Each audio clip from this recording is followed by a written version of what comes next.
77岁的民主党总统当选人拜登，他半生都在美国政坛。他在担任参院外交委员会主席的时候就曾访台，担任副总统的时候更多次造访中国。而对于美国外交政策的熟悉了解，可以说是不容置疑。不过，相较于川普总统，拜登被形容是个务实主义，相信透过对话跟协商可以避免直接的冲突。对外交政策，他也常跟随着世界局势的改变。他曾支持台湾关系法，但也曾杯葛台湾安全加强法，不把中国当敌人，但也痛骂过中国国家主席习近平是恶棍。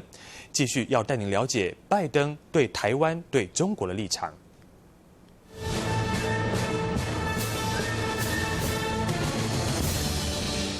My administration has accomplished more than almost any administration in the history of our country. Didn't expect that reaction, but that's okay. 竞选广告挖苦现任美国总统川普过去在联合国大会上的表现，但如果说川普总统让人出其不意，从政46、47年，民主党总统候选人拜登则被认为相对稳定，是务实主义的代表，而他对台对中政策也是如此。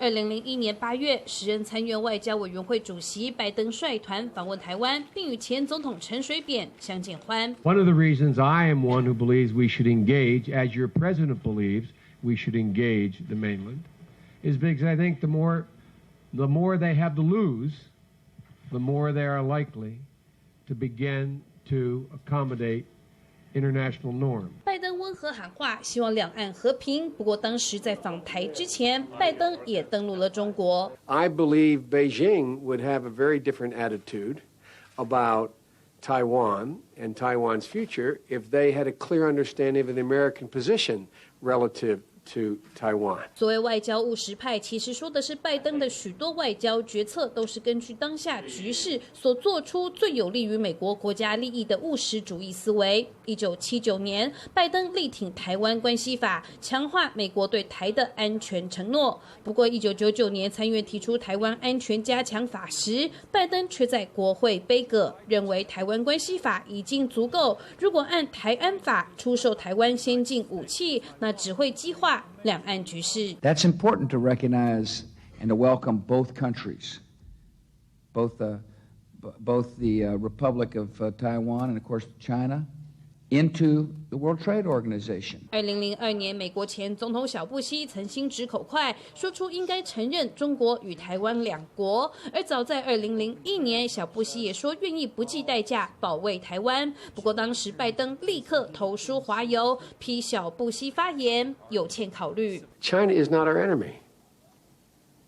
There is nothing inevitable about China and the United States not being as cooperative as any other two nations in the world. 即使2009年到2017年间担任副总统时的拜登，也曾多次访问中国，与中国国家主席习近平两人散步、打球，台面上关系颇为友好。而习近平访问华府时，也受到拜登热情款待，拜登仿佛被贴上了亲中标签。不过也并非是拜登偏颇挺动，简单说，而是希望在符合美国利益的前提下与中国合作。 His approach to the world is a kind of conventional realist take on things. In other words, countries have their own interests, they're competitive, but there's room through diplomacy, through negotiations, to avoid outright conflict. 康奈尔政府学系副教授卡尔森甚至认为，拜登可带领美国恢复常规，而实际上不论是谁领导美国，接下来中美关系发展也得看中国国家领导人的态度。如果北京想要颠覆现有世界秩序，超越美国成为第一强权，那么川普退出世界各个组织，不按牌理出牌，对于中国接手做大，可能将是助力。 I don't know a single solitary one who would not change places with the problems the President of the United States has versus the problems they have. China is going to eat our lunch? Come on, man. 不过疑似是因应选战，或说受川普大力抗中的影响，拜登也提高声量，改变过去强打对话代替对抗的说法，凶狠骂其北京当局。I spent more time with Xi Jinping than any world leader had by the time we left office. This is a guy who doesn't have a democratic with a small d bone in his body. This is a guy who is a thug who in fact has 1 million Uyghurs in reconstruction camps, meaning concentration camps. This is a guy who you see what's happening right now in Hong Kong. And this is a guy who I was able to convince should join the international agreement at the Paris Agreement because guess what? They need to be involved. You can cooperate and you can also dictate exactly what they are. When in fact they said we're going to set up a no-fly zone, that you can't fly through our zone. He said, what do you expect me to do when I was over there? I said, we're going to fly right through it. We flew B-1 bombers through it. We got to make it clear. They must play by the rules. Period, period, period.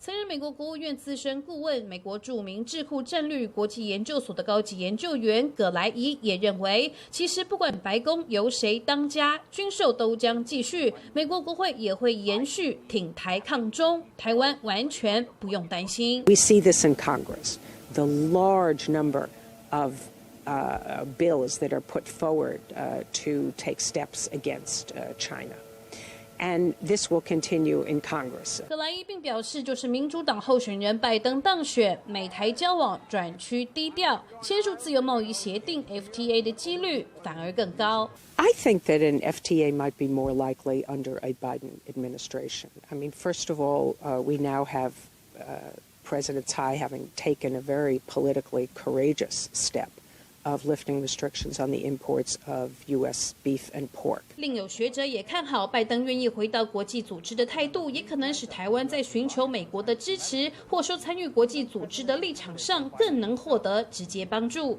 10月22号，拜登也投书《世界日报》，阐述自己在亚太政策上的方向，强调美国是太平洋强国，将与盟友并肩，增进在亚太地区共享的繁荣、安全与价值，其中包括深化与台湾这个位居领先地位的民主政体、主要经济体及科技重镇的关系，并在文中赞扬台湾是开放社会且有效控制新冠病毒的闪亮典范。Republicans are talking about who is more hardline and who can be tougher on China. The Democrats are speaking about who can be more effective in competing with China. This isn't just about poking the dragon through bellicose speeches, insults, and accusations. This is about leveraging American strengths, increasing our competitiveness, working with allies, and using diplomacy to manage competition effectively in the service of American interests in what is going to be a long-term, high-stakes, high-costs competition with China. 经验值100%，拜登对台湾、对中国也许做法将与变化多端的川普不同。不过，台湾也无需多虑，毕竟同样身为民主国家，一定最能体会白宫换不换主人，都是人民一时的选择。民视新闻专题报道。